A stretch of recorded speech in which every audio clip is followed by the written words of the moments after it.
usually the show is incredibly like physically exhausting in sort of every way, and this season I felt like she's a little more of a nerd. I don't know. Something about New York too is this idea of people sort of like striving. The season this year has a real sense of that. You've been asked a few times to do voicemail messages, haven't you, Ed? I'm sure. No.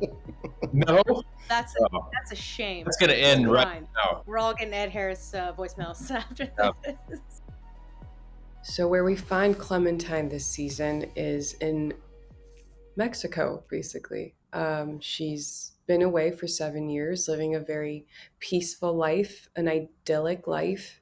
You see, I think, in a lot of ways that the hosts are not innately bad through her, that you see that there's kindness and she can also meld with humanity and lives in peace. So we find her in Mexico and then things turn very quickly. Where do you find my character at the beginning of season 4?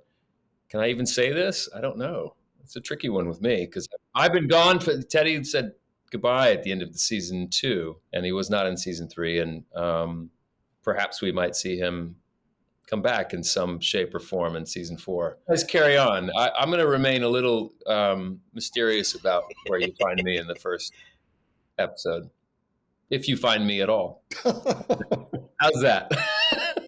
I don't remember exactly where we find her just trying to do some things. She has a game plan. She has some friends, cohorts, particularly in MIB in at Harris, and we're trying. We're coming to shake things up. That's my very vague answer to the question. But she's alive and kicking some version of Hale.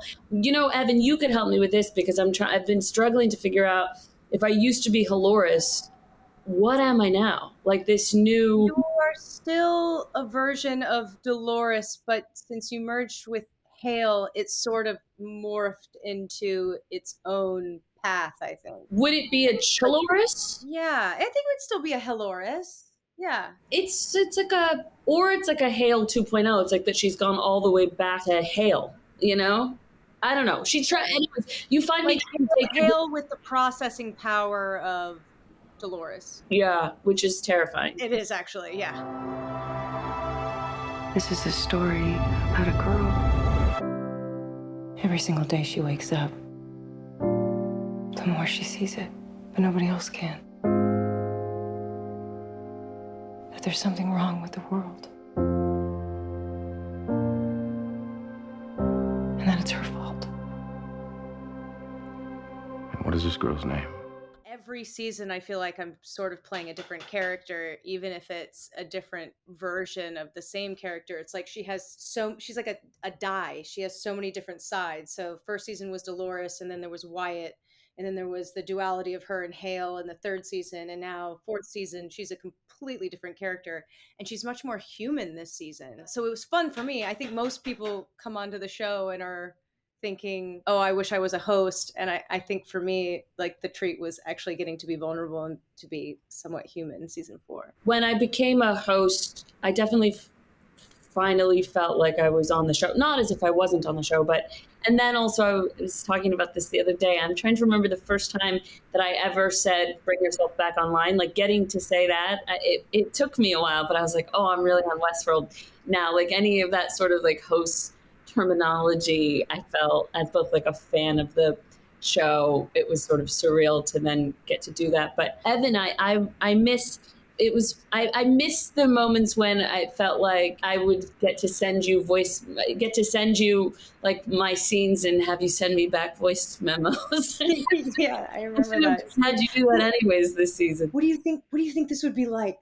And then I'd send Tessa some low tone voice note, Dolores being all serious. I should get you just to do my voicemail, my outgoing voicemail. Oh yeah, anytime. Yeah. You do mine too? I want Ed Harris to do mine. You've been asked a few times to do voicemail messages, haven't you, Ed? I'm sure. No. No? That's Oh, a shame. that's going to end right Fine. now. We're all getting Ed Harris voicemails after Yeah. this. Your kind made a sport out of hunting us. You controlled our every move. And now, I'm going to do the same to you.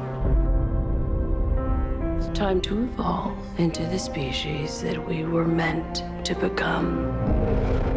Maybe it's time you question the nature of your own reality. We're not here to transcend. We're here to destroy. He's now officially an AI individual. So that's a whole new ball game for him. And he's working with Hale's character to do her bidding, pretty much. That's where he's at the beginning. The beginning of the season, Bernard, well, that's a good question where he is at the beginning. Well, at the end of season 3, he's escaped back into the digital, his digital form, back into the sublime on a mission of discovery, as he always is. So that's the end of last season, which is the beginning for Bernard of season 4. So we find out what he's been up to in there, if he's going to emerge. We don't know when that is necessarily, but we find out what he's found and how he uses it going forward on what I think for Bernard is kind of a continual journey of self-discovery, but also discovery and mining down through the worlds that inhabit and we inhabit within our show. And he's off, once again on his idealistic mission to help entities of all, to help all species. So one thing about where Bernard finds himself, in addition to what I said prior, he finds himself, of course, with Stubbs. Stubbs in the hotel doing his thing. And so the season is different for Bernard in this regard, that relationship with Stubbs, that was a very different one in season 1, is much more developed now. And I absolutely enjoyed that aspect of working on this season. Working with Luke Hemsworth was a blast. And for the characters, obviously they have this kind of utilitarian relationship, but at the same time there's something else that's a deeper kind of touchstone that they provide for one another.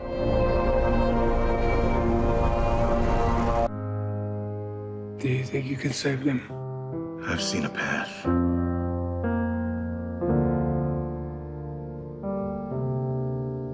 For me, in a way, it was strange for me not to be in the dirt or shooting guns or doing fight scenes. Like, usually the show is incredibly like physically exhausting in sort of every way, and this season I felt like she's a little more of a nerd, honestly. She's like a loner, nerdy kind of writer that's just trying to make it in a big city. She's quite normal, similar to Dolores, longs for beauty and romance and poetry and some kind of beauty in this sort of mundane world that she lives in. She wants she sees the beauty, in a weird way. Or she also is very aware that something's off. She has that ability, like Dolores, to notice, when something is off in her world, and she's got the mindset to actually question it. And I think, especially now, and I'm sure certainly in the future, there's a lot of like conspiracy theory metaphors this season, and sort of, is it more crazy to think something else is going on underneath the surface and we should ask questions, or is it more crazy just to accept things at face value and to never question anything? And I think that's sort of where Christina finds herself at the beginning of this season. So To answer, that was a long answer, but to answer your question, yes, in a way it feels like a different show, but also there's always something sort of connecting you to a character or to a season.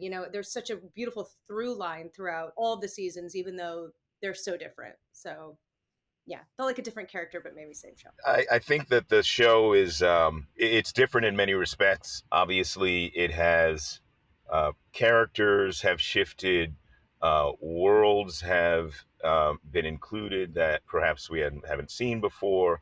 But at the same time, the themes, the core themes of our show remain the same. They're multifaceted, but those core themes have existed from the start. And as well, what was exciting for me when I read the first script, the pilot script for our show, was that it was well, the architecture of the writing was really incredible, and the ideas that were being mined. But what was really exciting, considering that we were going on this journey, this ideally multi-year journey, was that there was endless possibility written into the construct that Westworld is built on and the technology that it focuses on. So because we've begun to explore that and explore these different realms and different timelines, and as the show's progressed, this season actually seems like very much like the same show that it always was, because it was always a show that kind of was daring, in some ways, to kind of explore the infinite, and we kind of continue to do that in season 4. It does not feel like a different show to me, really. It feels different, obviously, playing an AI character as opposed to a human being. But in terms of the construct of the show, the way it's laid out and all that, and the worlds that it inhabits, it feels like the same show to me.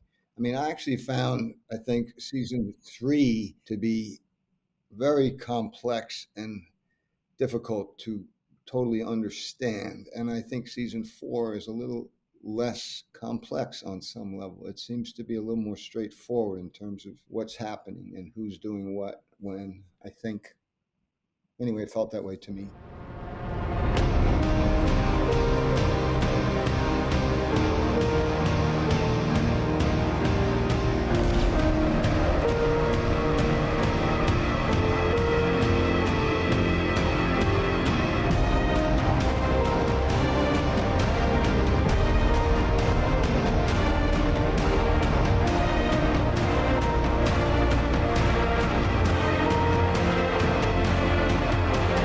In addition to sort of the through line of what the show is exploring, I always find sort of the locations to really add a sense of energy. And I think obviously this time around we're in New York City, and I think that does something, or a future version of New York City. I don't know. Something about New York too is this idea of people sort of like striving in some way. And so I think that sort of the season this year has a real sense of that. And also, I think, for a show that's always been about, in some ways, people questioning the nature of their reality and their surroundings and whether their world is real or what it means, I think New York City is an interesting backdrop for that. So for me, at least, the city sort of reigns supreme in terms of adding a real dynamic, I suppose, to the show, even though we were only, I think, here for about a week. But James, what do you think? Well, I think you're spot on. I think I'm going to echo everything you said.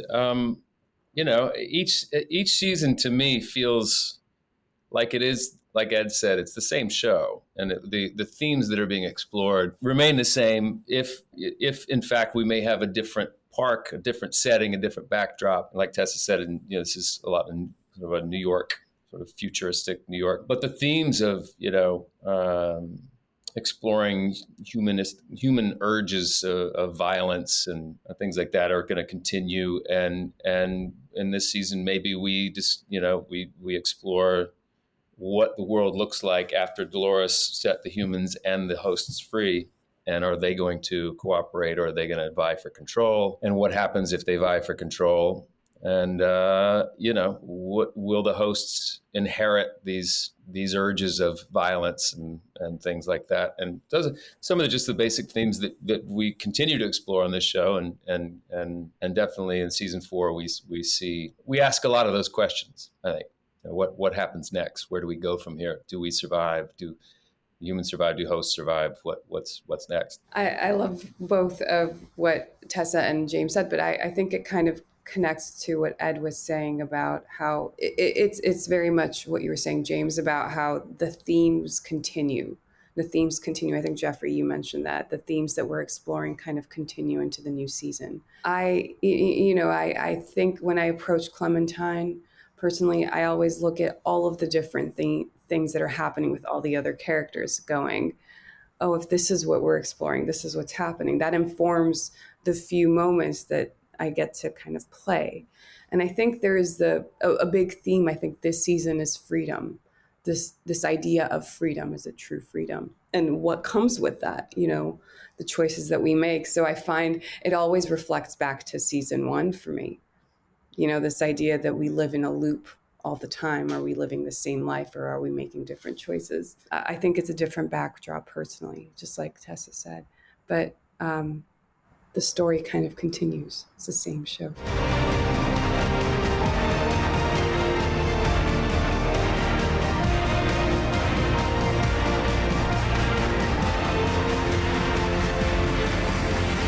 I think a lot of what's on the show is a metaphor for what's happening right now with data, with, these billionaires and major corporations that are sort of now running the world that aren't elected, conspiracy theory. I mean, the whole thing. But I don't have Alexa. I put tape over my computer camera when I'm not on a Zoom.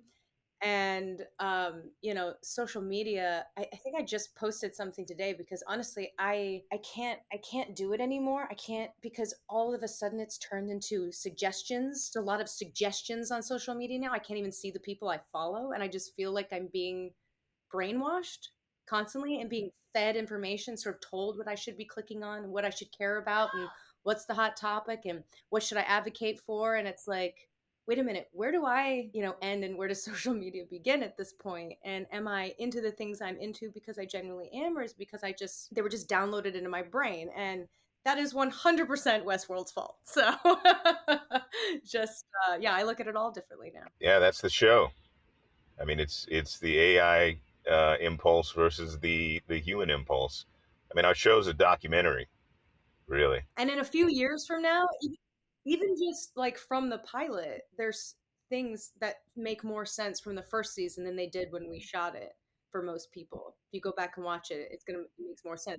10 years from now, the show will be a documentary. I mean, that was all, when we started working on the show at the beginning, there was a big conversation happening about government surveillance and, government, privacy versus, particularly after 9/11, the rights of citizens versus, the security imperative, and how far government could intrude and, and watch over our movements. But the conversation that wasn't being had as intensely was around corporate surveillance. And it seemed to me that was the one that, purely driven by a profit imperative, needed to be explored in more detail. And it's become increasingly relevant as our show has gone on. And it's not entirely, but it's at the core of what Jonah and Lisa have been examining and really, I'll say, warning about. Because as, Evan was saying, that tension between us as individuals and collectives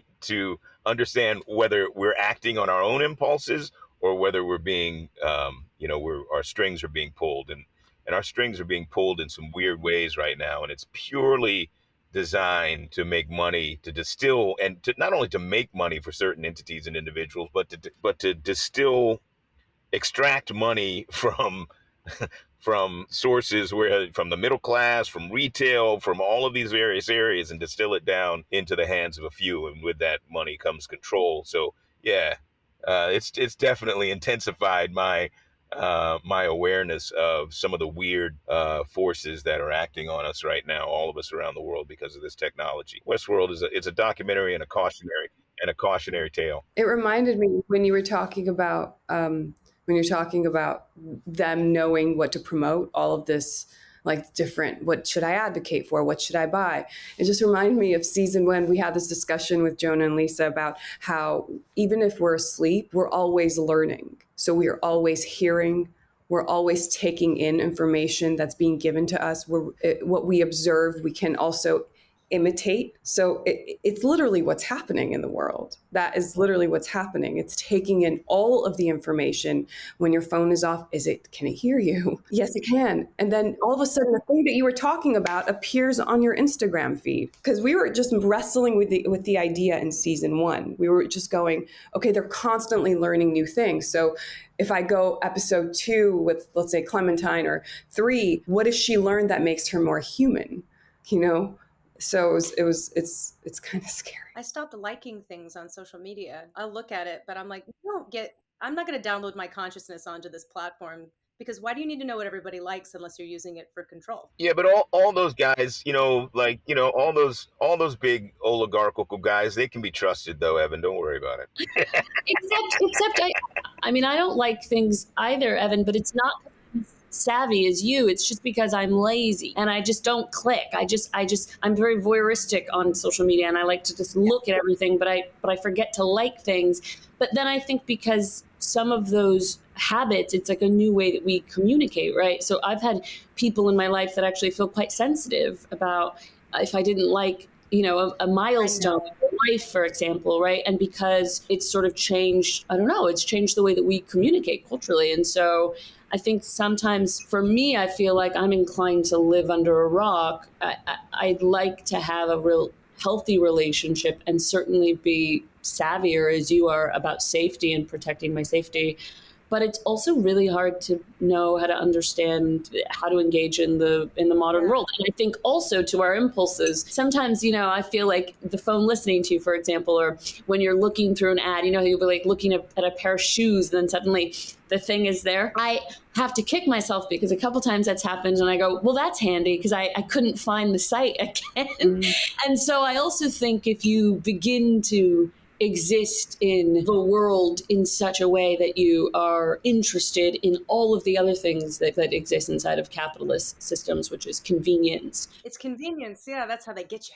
Convenience. It's also addiction.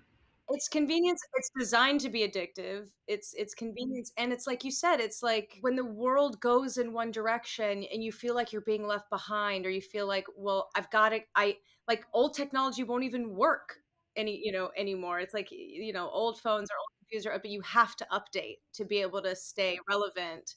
And in a way, that's sort of how you're corralled into the trap, like, wasn't I just talking today about wanting to get the flip phone and just like be done with the iPhone altogether? The whole thing freaks me out, but I still like am forced to be a part of it in some form or another. It's like, I don't think you can escape it completely unless you really go like off the grid, which I don't even know if you can anymore. But. It seems that every era, every great kind of economic era is driven by commodities that are addictive. Whether it's like tobacco, coffee, and technology. The technology now, it's an addictive. It's sugar. All of these. This is just the latest commodity that's making a lot of money and garnering a lot of power for people based on their ability to hook people. And we don't know the implications, the larger implications quite yet, hence Westworld being a cautionary tale. You just keep me hanging on.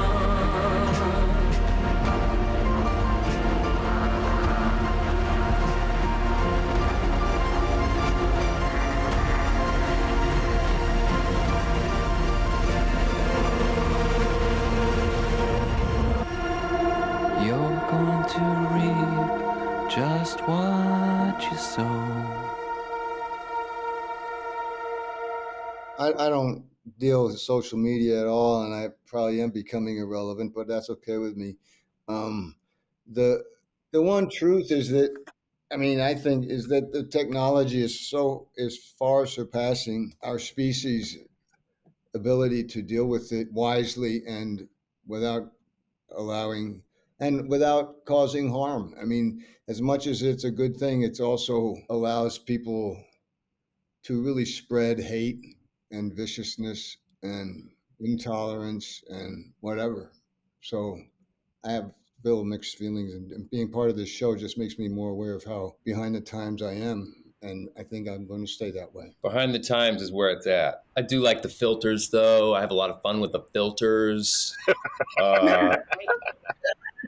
No, I think you're right. I mean, it's scary to think I don't think it's really dawned on us that the repercussions and the magnitude of what we're doing to ourselves is at the moment. It's that great, to quote another Michael Crichton line, it's the line from Jeff Goldblum in Jurassic Park, was that your scientists were so busy trying to figure out whether or not they could, they never stopped to think whether they should.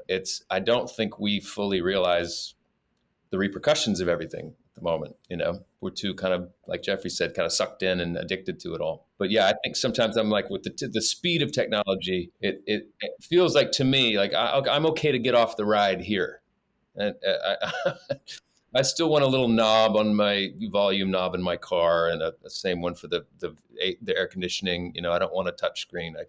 The touch screen thing's got to stop too. Real communication with other human beings, face to face, shaking somebody's hand. Those are the things. That's the world I kind of want to stay in. And like I said, there's great things that come from technology, but we're constantly reminded of all the real negative stuff as well, which is sad. Yeah, and the way it's like geared towards, it's mentioned in season 4, I think. I won't give away how, but the way it's targeted towards young people as well. It used to be the TV, and now it's social media, and it's so much easier to hack kids' brains because they are sponges and they're growing up in it. So we really don't understand the implications of a young mind being fed this kind of technology constantly. So, well, we'll see. Lisa said a really poignant thing about social media and the technology and kids. She said that a couple of years ago we were talking. She said 25 years from now, they're going to have warning labels on certain aspects of the technology, social media and the like, for kids, the way we have warning labels on cigarettes now.